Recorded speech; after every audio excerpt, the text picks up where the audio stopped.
Hey Dave, I'm going to give you a little tutorial on how to make bacon. It's very simple. You need basic ingredients.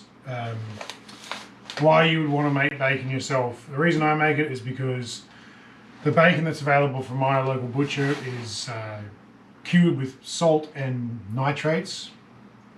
And whilst nitrates are produced naturally in cured meats, I don't want additional nitrates added. They're kind of a Nitrates are used to stop botulinum poisoning, but that's not any issue at all if you dry salt. That only applies to sealed, wet curing.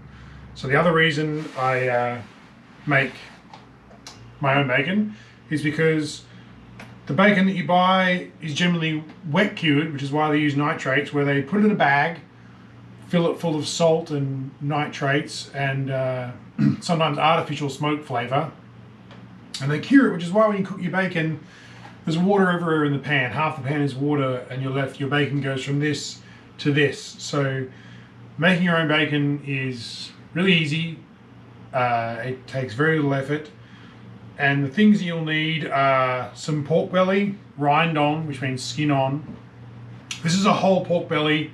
You don't have to use a whole one. You can use a smaller piece. It's just, I would recommend at least half. Because the edges get very salty and you want to be able to trim those off to discard them because they're too salty to eat. So the smaller piece you have, the more you discard. So you need pork belly, plain sea salt and pepper, and this is just a plain Spanish sea salt from Wally World. Don't go and buy fancy salt. It just has to be sea salt, nothing else in the ingredients. No anything, no anti-caking agents, just salt, which is hard to get in Canada because they like to add things to it. So this is just coarsely ground pepper and salt. Excuse me. The amount of salt you need is generally considered around 3% of the weight of the meat you're curing. However, there's no real need to weigh it out and exactly add it. You just want to get a good coverage.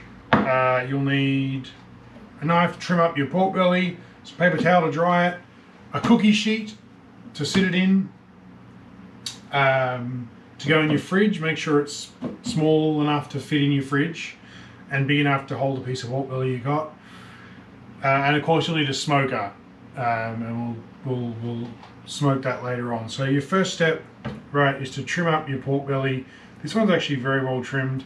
You just want to trim away any extraneous sort of bits that are, I would say, loose, because it makes it more difficult to get the salt in there correctly. This one's actually very well trimmed. The butcher did a good job of this. It barely needs touching. Flip this over, and we want to give the skin a bit of a scrape to get rid of any excess hairs that may not have been taken off at the abattoir.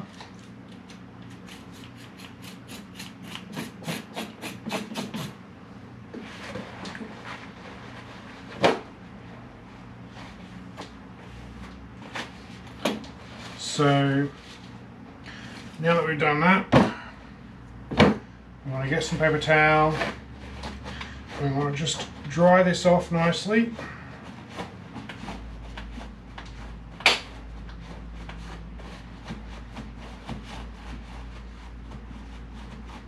So I think this is around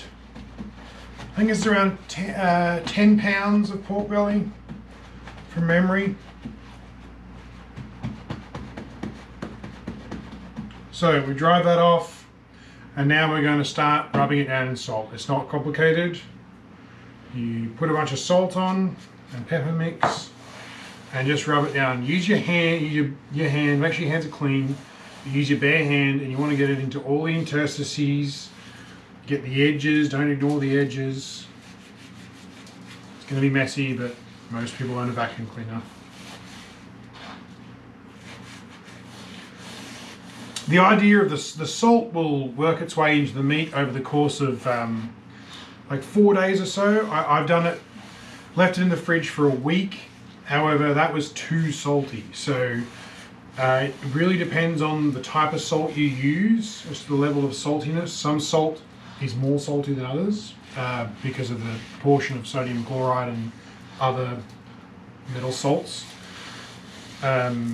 So you'll have to just work out how salty your salt is basically and cure accordingly.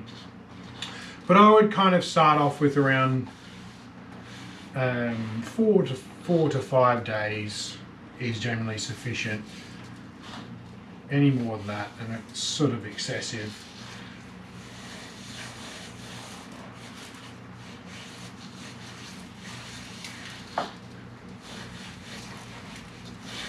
So just rubbing that in there.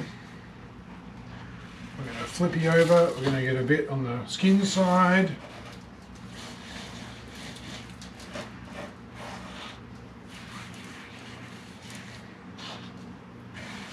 It doesn't really do much on the skin side. And there'll be plenty of brine on the bottom there.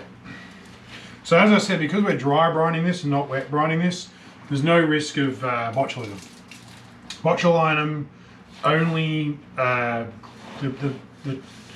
bacteria that creates the toxin only grows in anaerobic conditions. So curing this in the exposed fresh air in your fridge, and if you can dedicate a fridge, that's even better. But if you can't dedicate a fridge, that's okay.